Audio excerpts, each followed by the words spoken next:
Most of us are familiar with the phrase, the American dream. I believe all of us in the Sri Lankan community have achieved our own version of this dream.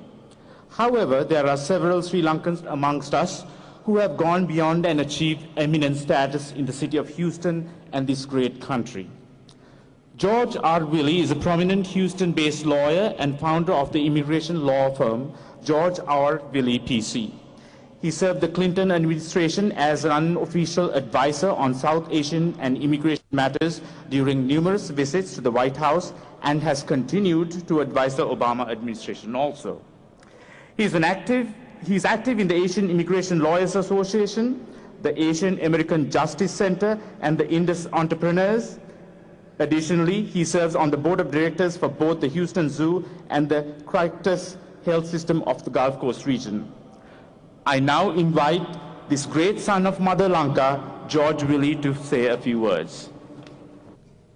Your Excellency, Mrs. Rajapaksa, Honorable Congressman Sheila Jackson-Lee. Sheila, thank you for making this. We really appreciate this. Honorable Consul General Aurora, Consul, thank you for making this. Distinguished guests, ladies and gentlemen, welcome, Your Excellency, to this great city. If you can ignore the oak trees and the mockingbirds, you could easily mistake this for Sri Lanka. It is in Sri Lanka that I was born, and my mother and the parents of my wife Shanti, our grandfathers and grandmothers, are all buried under the sacred soil of my motherland. I grew up, Your Excellency, in Jaffna and moved to Colombo when I was only 10 years old. My wife is from Badulla and grew up in Diathalawa, where her dad was a well-respected captain in the army. I have smelt the sweetness of margosa trees in Jaffna and tasted the red jambu fruits that left red stains on my white shirts as I walked to school in Colombo. I know the lure of jackfruits ripening on the trees as the crows begin to break them open. I have seen the bright-colored pandals during Vesak and shamelessly ate food at the dansalas meant for the poor. And I have heard the chanting in the corvils and inhaled the smells of jasmines and joss sticks. I've heard the bells of All Saints Church as I assisted Father Hera during Mass. But since I left Sri Lanka in 1975, there has been such pain, such sorrow, and such agony. The mighty Mahaveli Ganga that usually brings its sacred waters to the paddy fields spat out blood, both the Sinhalese and the Tamil. From up here in the United States, I have watched the land of my forefathers descend from paradise deep into hell. No one can say with certainty who is to blame, but the time for blaming is long gone. Your Excellency, you're probably descended from Dutugemunu and my people from Elara. Remember how Dutugemunu fought Elara and on his elephant Kandula and killed Elara. Dutugemunu, of course, is still remembered for uniting Sri Lanka for the first time.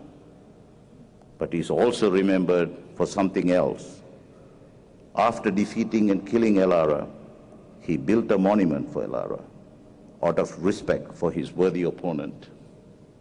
He ordered all citizens of the land to stop, dismount, and pay respect to Elara. In so doing, he not only showed what a great nobleman he was, but also proved to be a great politician. He knew that he had to rule the Tamil people, too, after the defeat of Elara. Your Excellency, fate and fortune and your great political skills have placed you at a unique point in history.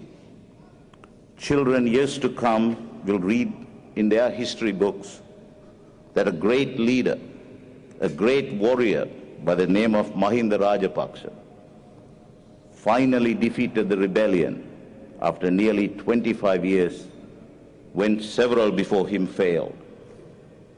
They may even say that you are the Dutu Gemunu of the 21st century. But if you want to wear Gemunu's mantle, Your Excellency, then you will have to build a monument too. That monument does not have to be a Dagobah or a building. It will have to be new policy, backed by law with teeth to enforce. Do not make the mistake that sparked the 58 riots. Do not hold back Tamil youth who want to get into universities. Do not make the Tamils feel like they are second-class citizens. Respect their religions and respect their language. There is something about the Tamil people you need to know, Your Excellency. To them, their language is God. There are only few cultures in the world which have such devotion to their language. You were trained as a lawyer, and in your early career, you were a formidable defender of human rights.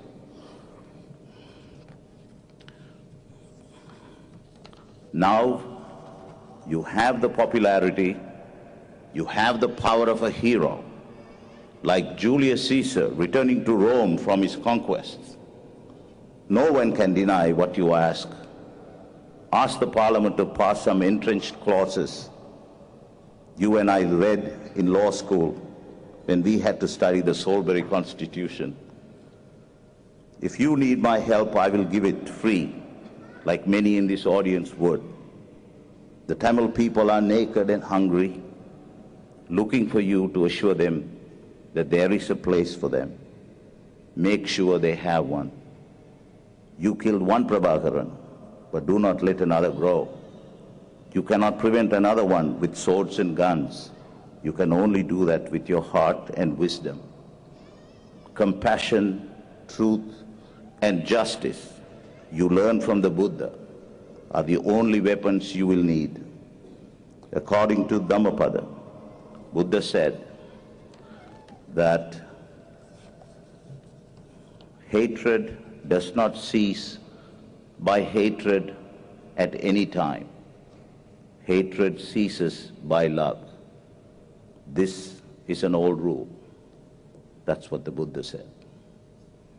Your Excellency, as you leave this fair city and return to Sri Lanka, promise me that the 10-year-old boy walking to school tomorrow in his white shirt will have no other red stain than from the jambu fruit.